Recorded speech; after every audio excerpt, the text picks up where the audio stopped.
देवी खिंडी, 4 ला मोहम्मद अली अमीर शेख कराड विंग।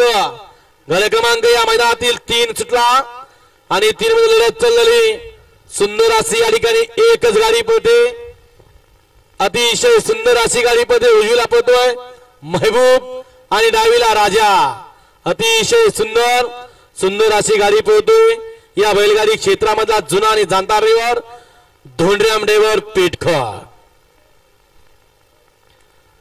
गड क्रमांक 3 चा निकाल, गड क्रमांक 3 चा निकाल तास क्रमांक 3 वर नोंदली गाडी श्री खंडोबा प्रसन्न शिवा पक्षा fans club, Japan rifle fans club देवी खिंडी। या गाडीचा 1 नंबरला विजय बैलगाडी मालकाचं, त्यावरती बदल धोंडराम ड्रायव्हरचं हार्दिक हार्दिक आणि हार्दिक अभिनंदन। सुंदर असे गाडी पाहिले, उजला पाहला स्वर्गीय भरतदादा भोईर, पडगा पनवेल, प्रांच पप्पू सोडवांगी यांचा या ठिकाणी महबूब पाहला आणि त्यांच्या जुला या ठिकाणी डावीला पाहला कुमारी वैष्णव मोहनराव मधने, MM ग्रुप पेट नाका यांचा या ठिकाणी राजा पाहला।